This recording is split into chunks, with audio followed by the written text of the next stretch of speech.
Hello, hello, and welcome to Talking with Food Safety Professionals. My name is Dr. Jennylynd James, and I'm a food safety professional with over 25 years of experience in the industry. With me today is Anu Bernier. Hello, Anu. Hello, Dr. Jennylynd. So, Anu is the Director of Decoding Food Safety. Anu, what do you see as some of the challenges in the food industry? Well, there are quite a few, as every industry has its own challenges. But in the Yes. food manufacturing world, some of the challenges that I notice as both a consultant and an auditor are the food fraud risks that's evolving, and also understanding the hazards out there. Like also, the new limelight has been on radiological hazards. So understanding that and creating their HACCP plan a bit more stronger, Okay. um, and understanding and interpreting regulations as well as training. Okay. Yes, yes, I know with regulations, if companies don't have staff that are well versed in regulations, they may have to bring in consultants or external help with that. Now, tell me a bit of the challenges you've seen with training. Training, I have lots of examples to share. Mhm. Uh, but before I dive into the examples, like training is your foundation, right? It Yes, also falls as one of your prerequisite programs, even within your HACCP plan or the food yes, safety plan that you would call it. So, with training, as an auditor, some of the examples that I've seen is when I go on the production floor and I was like, hey, I want to speak to this employee.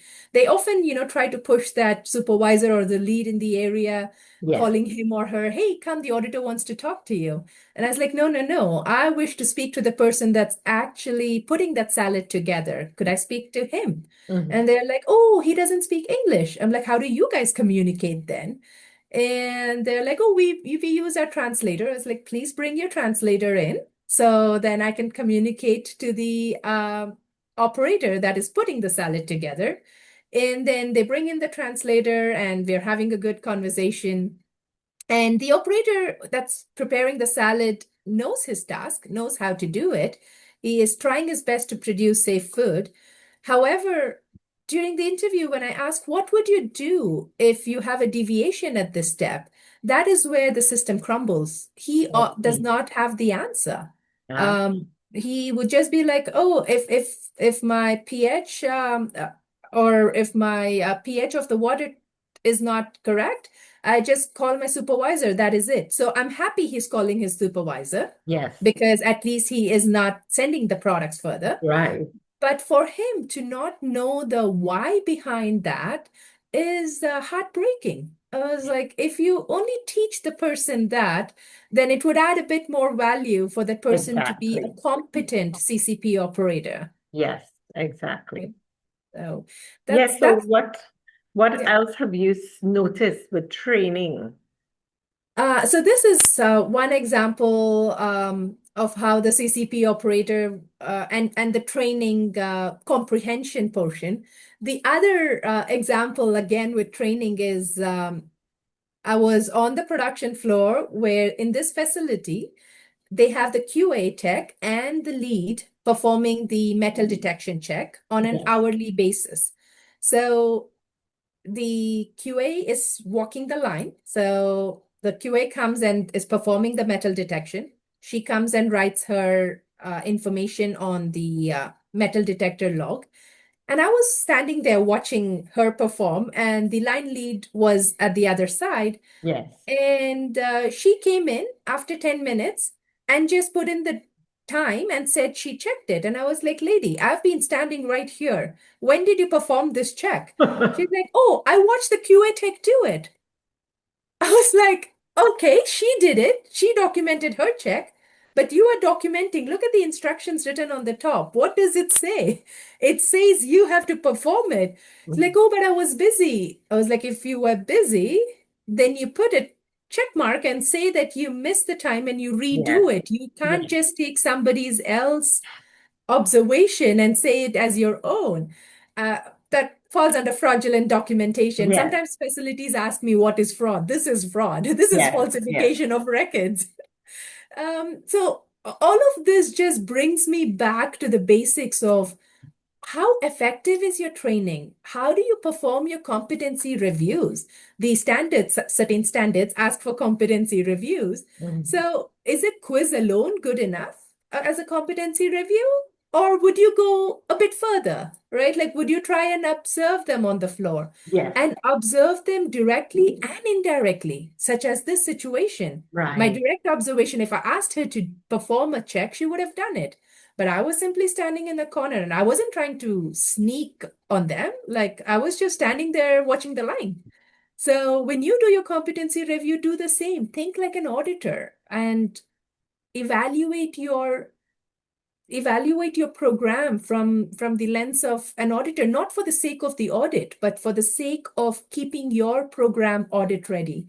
That is another pet peeve of mine. Like, Yes, don't prepare your program for audits. Like, be audit ready any given day. indeed. Yes, because the manufacturer has the responsibility of creating safe food for the consumer, not just on the day of the audit. So, Exactly.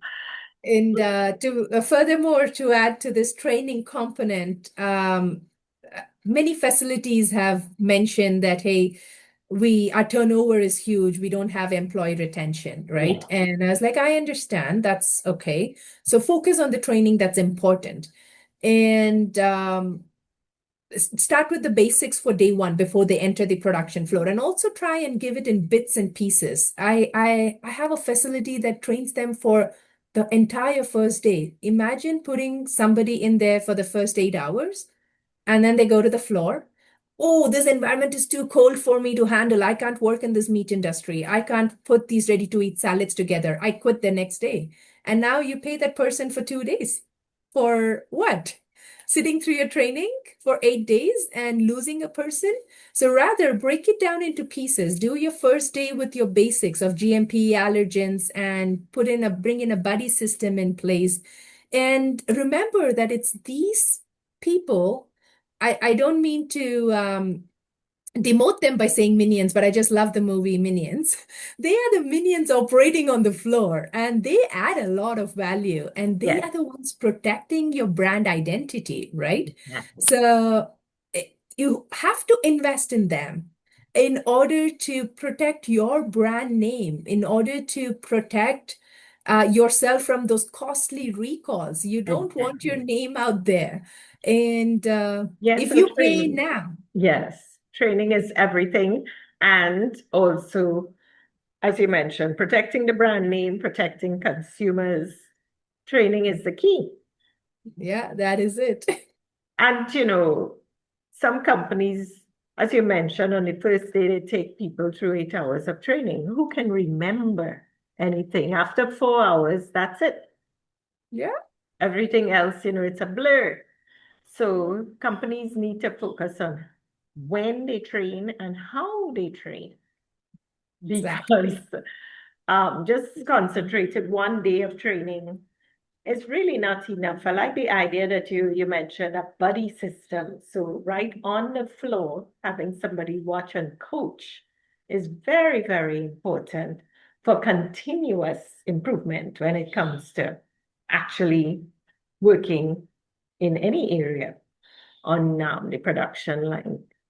It Absolutely. can happen after one day of training. This is not possible. So companies should really realize that the buddy system is quite instrumental in helping the staff improve continuously and remember what they learned. Okay, well, thank you so much, Anu, for your contribution today, and hopefully all the listeners will have learned a lot from you today. Thank you. Thank you so much. Thanks for having me. Please hit the like button, like our video, and remember to subscribe to the channel Food Safety Smart so you can be notified every time we interview another amazing food scientist. Hit the subscribe button. Thank you.